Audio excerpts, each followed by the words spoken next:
Hey guys, so today I'm going to be doing the Bildgewater Event story. I was going to do Alawi, but then I remembered that this event happened right before that and that she's mentioned at the end of the final act, so I thought it would make more sense to do this and then do Alawi after that. So I'm going to go ahead and do this. I'm going to do the acts all in separate videos because they are longer. So we're just going to start with Act 1 and then do all the parts in Act 1 and then I will continue with Act 2, and I think there's 3 or 4 acts to this. So I'm going to go ahead and read this and we'll start with Act 1, Part 1, The Slaughter Docks, The Job, and an Old Friend. The Rat Town Slaughter Docks, they smell as bad as their name suggests. And yet, here I am, hidden in the shadows, breathing the blood and bile stank of the butchered sea serpents. I melt deeper into the darkness, pushing the brim of my hat down low over my face as heavily armed members of the Jagged Hook stalk by. They've got a reputation for savagery, these boys. In a fair fight they might take me down, but I'm not big on playing fair, and I'm not here to fight, not this time. So what brings me here to the foulest districts of Bilgewater? Money. What else? It was a gamble taking this job, but the payout is big enough that I couldn't pass it up.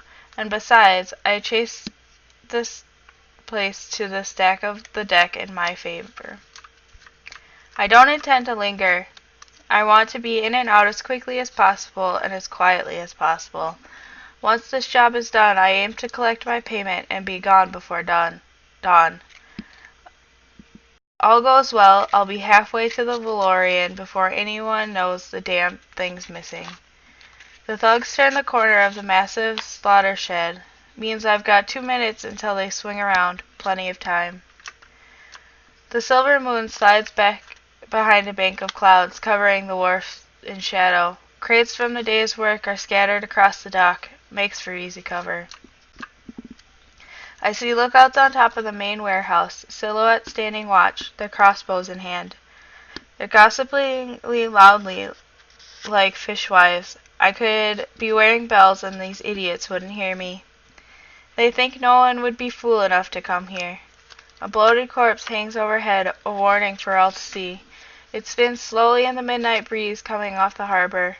It's an ugly sight. A huge hook, the type to catch devilfish, holds the body aloft. Stepping over rusted chains lying limp on wet stone, I pass between a pair of towering cranes. They're used to haul giant sea creatures into the slaughter sheds for butchering. It's those looming factories that are the source of the god-awful stench that permeates everything here. I'm gonna need to buy myself a new set of clothing once this is over. Across the bay, past the chum-churned waters of the slaughter docks, scores of ships lie in the harbor, their lanterns swaying gently. One of the vessels draws my eyes. It's massive, a black-sailed war galleon. I know whose ship that is. Everyone in Bilgewater knows. I take a moment to gloat. I'm about to steal from the most powerful man in town, and there's always a certain thrill that comes from spitting in Death's eye. As expected, the main warehouse is locked up tighter than a noblewoman's virtue. Guards posted at every entrance, doors locked and barred. For anyone other than me, it would be impossible to break into.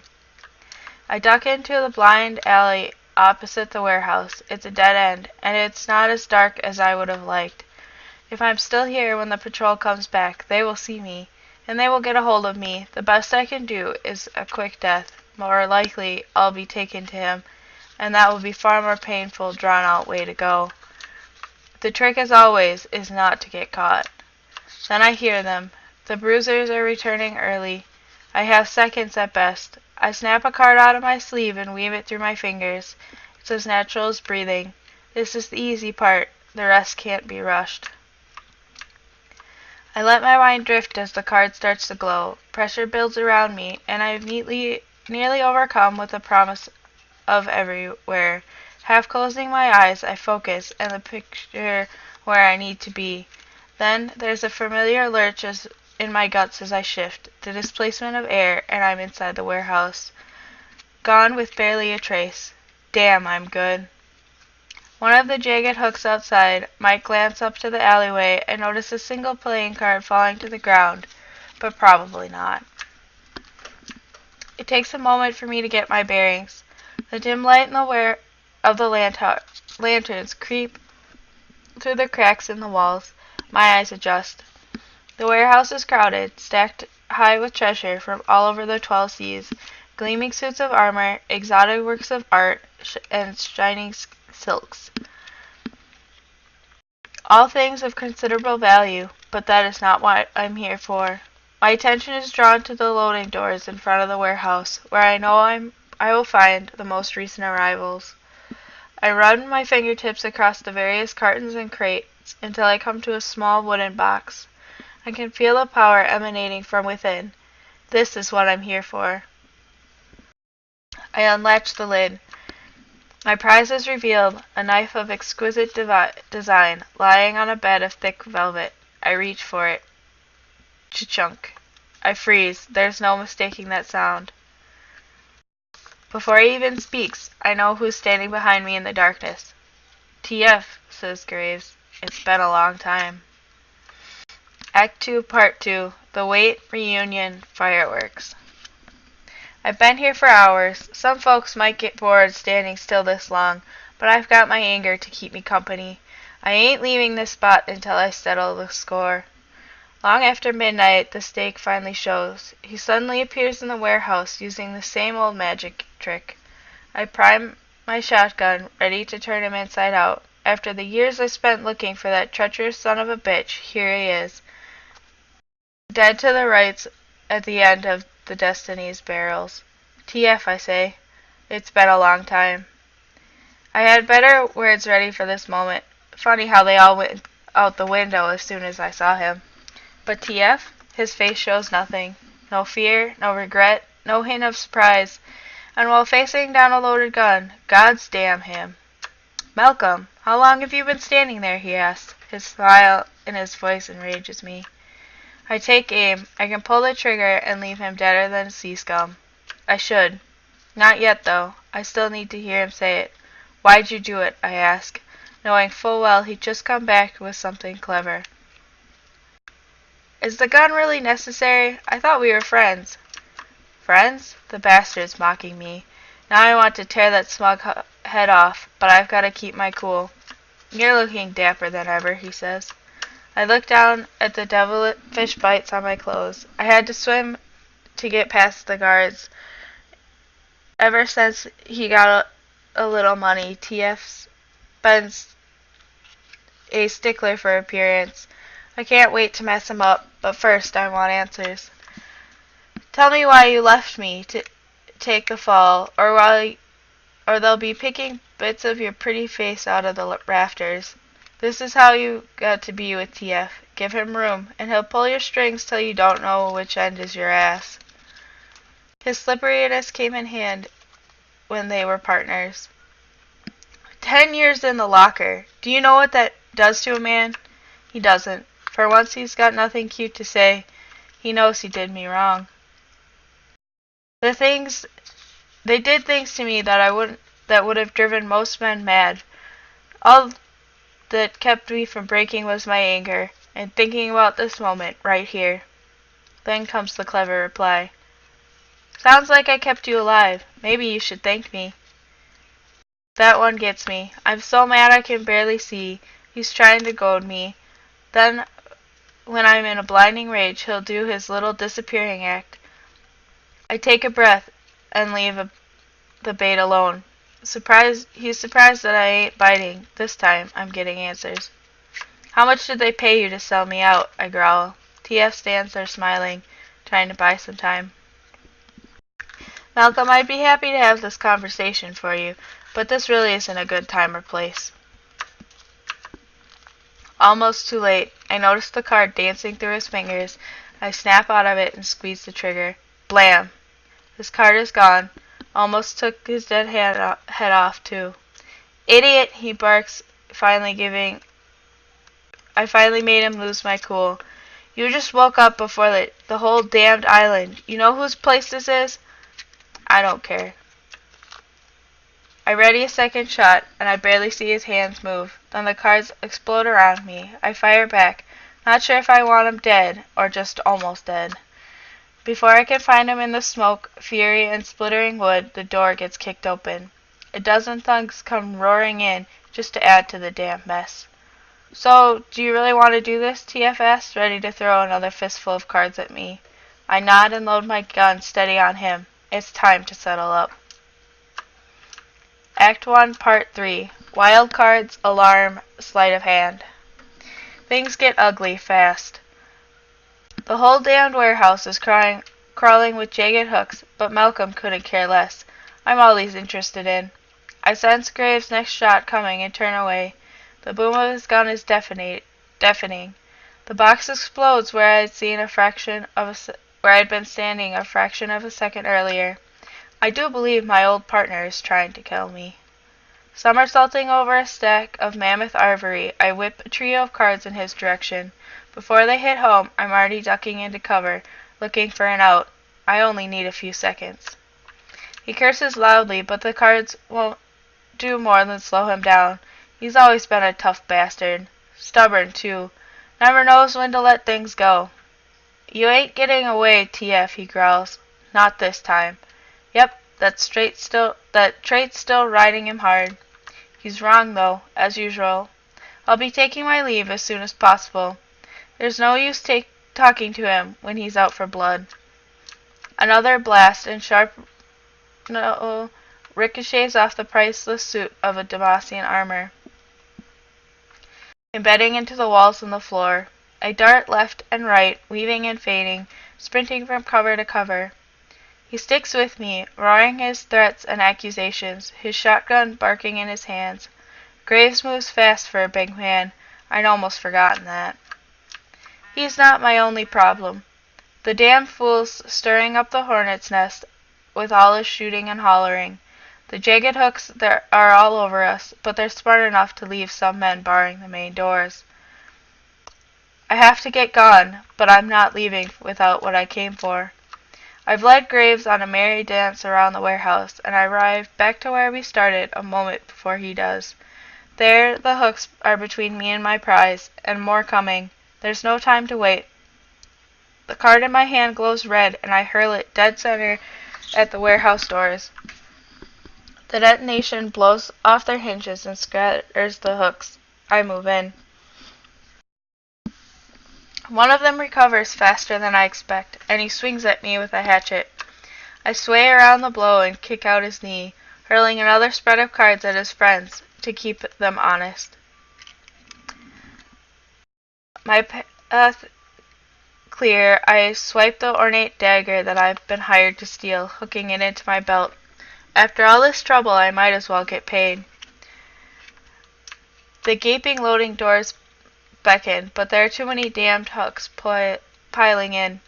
There's no way out there, so I make for the only quiet corner left in this madhouse. A card is dancing in my hand as I prepare to shift, but as I start to drift away, Graves appears, stalking me like a rabid bear. Destiny bucks in his grip, and the jagged hook is shot to tatters. Graves' glare is drawn to the card holding in my hand. He knows what it means. He swings the smoking barrels of his gun at me. I'm forced to move, interrupting my concentration. "Can't run forever," he bellows at me. For once he's not stupid. He's not giving me the time I need. He's keeping me off my game, and the thought of being taken down by these hooks is starting to weigh on me. Their boss is not known for mercy. Among the dozen other thoughts rattling around in my head, there is a nagging feeling that I've been set up. I'm thrown an easy job out of nowhere, a big score just when I need it most, and a surprise. There's my old partner standing there waiting for me. Someone a lot smarter than Graves is playing me for a fool. I'm better than this. I'd kick myself for being so sloppy, but there's a dock full of goons waiting to save me the trouble. Right now, all that matters is getting the hell away from here. 2 blasts from that damn gun of Malcolm send me scurrying. My back slams against a heavy-duty crate. A crossbow bolt lodges in the rotted wood behind me, just inches from my head. "No way out, Sunshine," Graves yells. I look around and see the fire from the explosion starting to spread to the roof. He may have a point. "We've been sold out, Graves," I shout. "You know all about that," he replies. I try reasoning with him. "We can work together. We can get out of this." I must be desperate. "I'd seen us both dead before I trust you again." I didn't expect anything else. Talking sense into him just makes him angrier, which is exactly what I need. The distraction buys me enough time to shift outside the warehouse. I can see Graves roaring inside. No doubt he just rounded on my spot before finding me gone, a single card on the ground, taunting him. I launch a barrage of cards through the loading doors behind me. It's long past time for subtlety. I feel bad for a moment about leaving Graves in a burning building, but I know it won't kill him. He's too stubborn for that. Besides, a fire on the docks is a serious deal in a port town. It might buy me some time. As I search for the quickest way off the slaughter docks, there's a sound of explosion that makes me look over my shoulder. Graves appears, stepping through a hole that he's blown out of the side of the warehouse. He's got murder in his eyes. I tip my hat to him and run. He comes after me, shotgun booming. I have to admire the man's determination. Hopefully it won't kill me tonight. Act 1, Part 4. Scrimshaw, a lesson in strength, and a message. The young urchin's eyes were wide and panicked as he was led through the captain's quarters. It was the agonizing screams emanating from the door at the end of the passageway that gave him second thoughts. The cries echoing through the claustrophobic docks of the enormous black warship were heard by every crewman among the dead pool, as intended. The first mate, his face a web of scars, rested a reassuring hand on the boy's shoulder. They came to a halt before the door. The child winced as another tortured wail issued from within. "Steady," said the first mate. "The captain will want to hear what you have to say." With that, he rapped sharply on the door. It opened a moment later by a hulking brute with facial tattoos and a broad, curved blade strapped to the back, across his back. The boy didn't hear the words spoken between the two men. His gaze was locked on the heavy-set figure seated with his back to him. He was a big man, the captain, of middling years. His neck and shoulders were thick and bullish. His sleeves were rolled up, his forearms slick with blood. A red great coat hung from a peg nearby, alongside his thick tricorn. "Gangplank," breathed the urchin, his voice thick with fear and awe. "Captain, I figured you'd want to hear this," said the mate. Gangplank said nothing, nor did he turn, still intent as he was on his work. A scarred soldier nudged the boy forward. He stumbled before he caught his footing and shuffled closer. The child approached the captain of the dead pool as he would a cliff's edge. His breath quickened as he caught full sight of the captain's work. Basins of bloody water sat upon Gangplank's desk, along with an array of knives, hooks, and gleaming surgical implements. A man lay upon the captain's workbench, bound tightly with leather straps. Only his head was free. He looked around in wild desperation, neck straining, his face covered with sweat. The boy's gaze was inexorably drawn to the man's flayed leg. The urchin suddenly realized that he couldn't remember what he came here to do. Gangplank turned from his work to stare at the visitor. His eyes were cold and as dead as the shark's. He held a slender blade in one hand, delicately poised between his fingers, like a fine paintbrush. "It's a dying art, Scrimshaw," said Gangplank, his attention returning to his work. "Few have patience for carving bone these days. It takes time, see? Every cut has a purpose." Somehow the man was still alive, despite the ragged wound in his leg. The skin and flesh peeled back from his thigh bone, Transfixed with horror, the lad saw the intricate designs the captain had carved upon the bone. Coiling tentacles and waves, it was delicate work, beautiful even. And that made it even more terrible. Gangplank's living canvas sobbed. Please, he moaned. Gangplank ignored the pathetic plea and set down his knife. He splashed a cup of cheap whiskey over his work, clearing it of blood. The man screamed, threatened to rip his own throat out, until he slumped into merciful unconsciousness, his eyes rolling back in his head. Gangplank grunted in disgust. Remember this, boy, he said. Sometimes even those who are loyal to forget their place. Sometimes it is necessary to remind them. Real power is not about how people see you. Look weak even for a moment, and you're done. The child nodded, his face now drained of color. Wake him, said Gangplank, gesturing towards the unconscious crewman. The whole crew needs to hear his song. As the ship's surgeon stepped forward, Gangplank swung his gaze back to the child. Now, what did you want to tell me? A man, the boy said, his words faltering. A man on the Rat Town docks. Go on, said Gangplank. He's trying not to be seen by the hooks, but I seen him. Gangplank muttered as he began to lose interest, returning to his work. Keep going, lad, the first mate urged. He was playing around with some fancy deck of cards. They glowed funny. Gangplank stood up from his chair, like a colossus riding from the depths. Tell me where, he said. The leather belt of his holster creaked in his tightening grip. By the warehouse, near the big sheds. Gangplank's face flushed with an angry shade of crimson as he pulled on his greatcoat and reclaimed his hat from its peg. His eyes glinted red in the lamplight. The child was not alone in taking a wary step back. Give the boy a silver serpent and a hot meal, the captain ordered his first mate as he strode purposely towards the cabin door. Get everyone to the docks. We've got work to do. So that's the end of Act 1. I'm sorry I haven't posted in a while. My parents are going on vacation for a while, so I went to see them before they left. So I was gone for about a week and a half. So I should be getting videos up more consistently.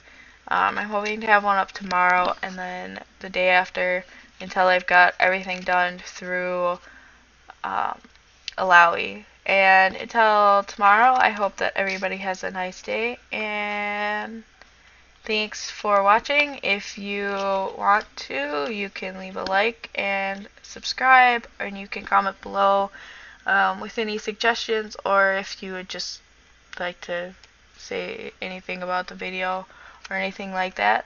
So I will see you guys later.